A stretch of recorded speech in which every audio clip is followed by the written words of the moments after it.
In the early 1700s, Edward Teach, known as Blackbeard, ruled the Atlantic with pure terror.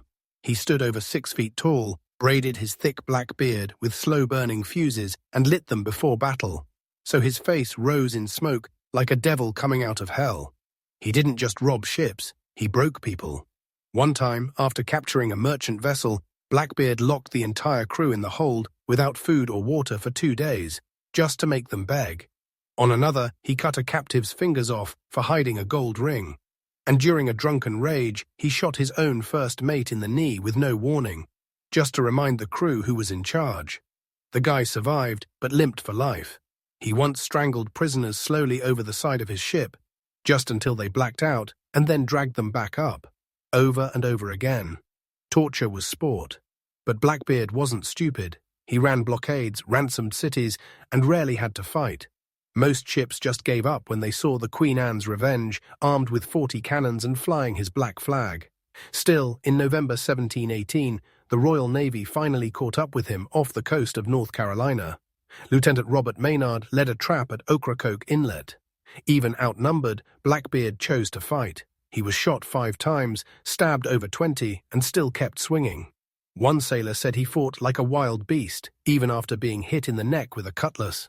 When he finally dropped, they cut off his head, hung it from the bow, and dumped his body in the water. But the legend didn't sink. Some say his headless body swam around the ship 3 times before going under. Blackbeard didn't just kill people, he made them wish he had. They called him Black Bart, but his real name was Bartholomew Roberts, a Welshman who started out as a reluctant sailor. In 1719, he was just a mate on a slave ship when pirates attacked and forced him aboard. Within weeks, Roberts turned from captive to captain, and once he tasted power, he never looked back. Roberts wasn't a drunk like most pirates. He didn't care for rum or songs. He craved order and gold. He led one of the largest pirate fleets ever, took over 400 ships, and sailed everywhere from the Caribbean to West Africa. But he wasn't just a tactician.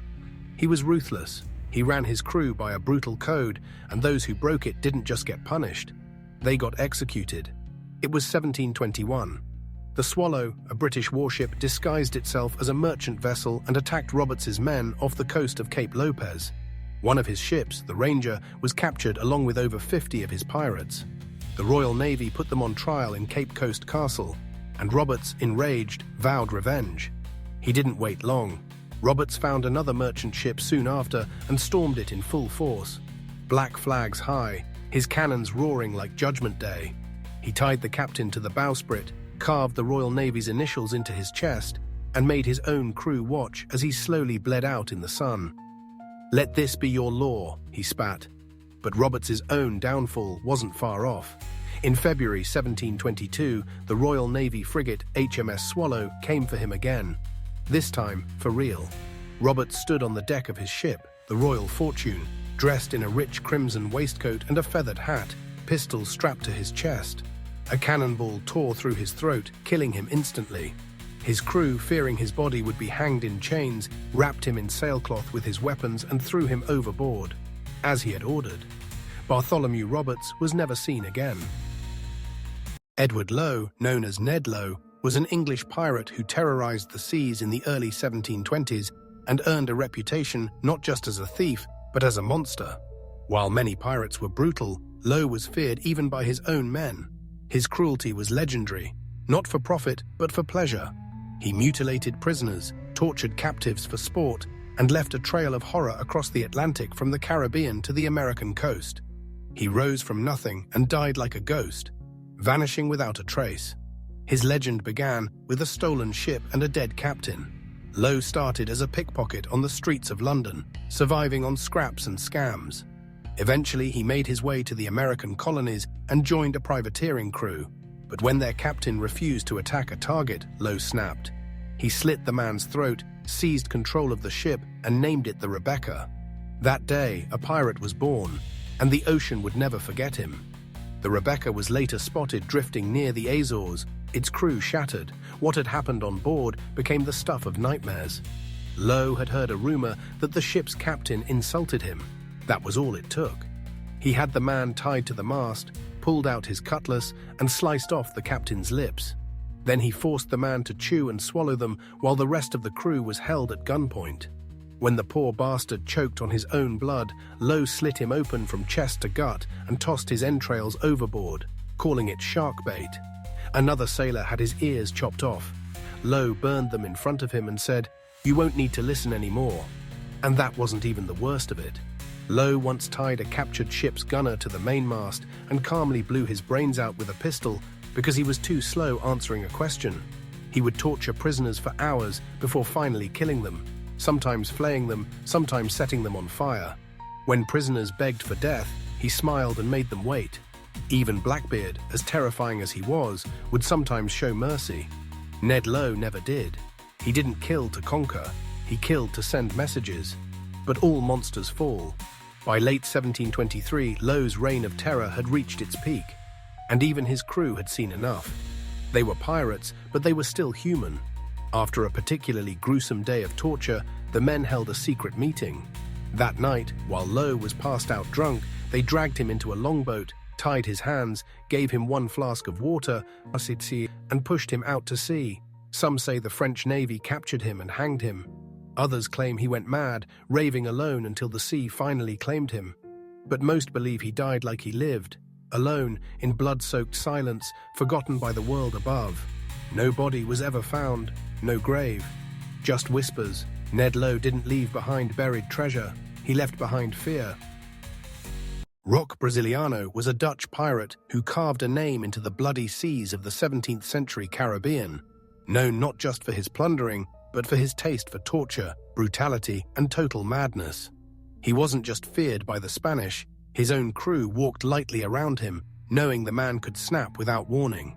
Roque didn't start as a monster, he was just another Dutchman looking for opportunity in the Americas, sailing from the Netherlands to Brazil when the Dutch briefly controlled the colony.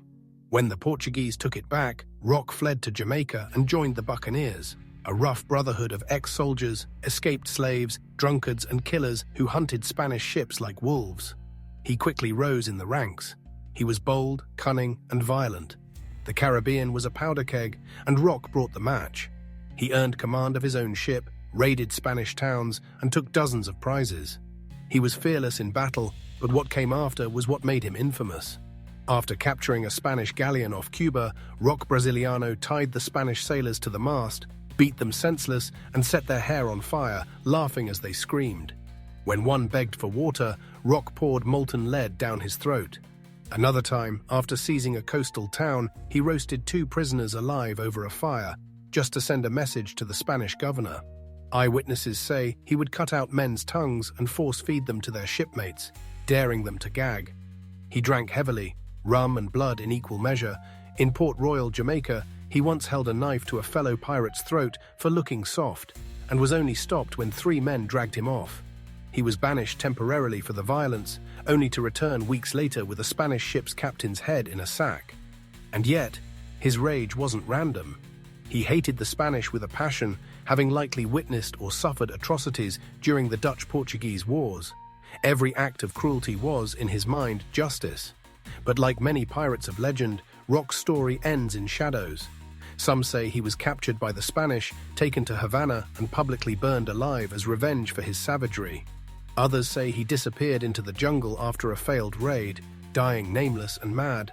And some believe he faked his death and lived quietly in Central America, haunted by what he'd done.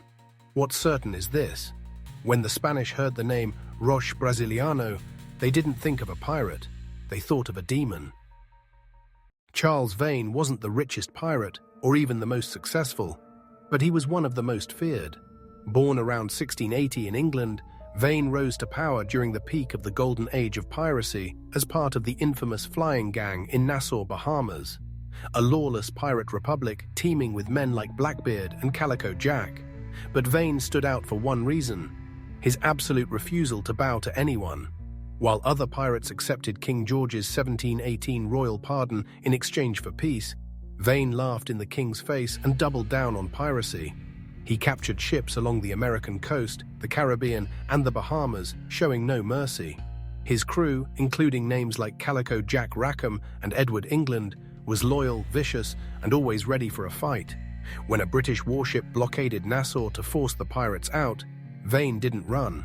Instead, he loaded one of his own captured ships with gunpowder, lit it on fire, and sent it straight into the British fleet, an early form of a suicide fire ship. It exploded in the harbour, giving Vane time to escape. But Vane's brutality wasn't just reserved for navies.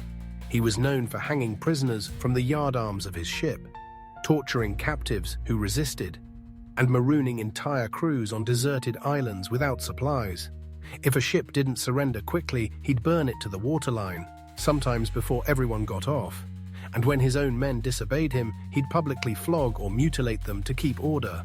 Even Blackbeard, who wasn't exactly known for mercy, reportedly distanced himself from Vane. His rage and refusal to compromise made him unpredictable, even dangerous to his allies. But what ultimately destroyed him wasn't the British. In 1719, Vane spotted a French warship and ordered his men to flee. His crew, itching for a fight and tired of his defiance, called him a coward and mutinied. Calico Jack led the revolt, stripping Vane of command and casting him and a few loyalists adrift in a small boat.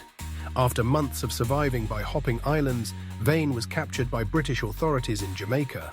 He was put on trial, found guilty of piracy, and hanged in 1721. His body was hung in chains on Gun Cay as a warning to anyone else tempted by the pirate life. Charles Vane died the same way he lived, angry, unbroken, and unwilling to kneel. His legacy isn't of riches or lost treasure, it's one of blood, fire, and absolute rebellion.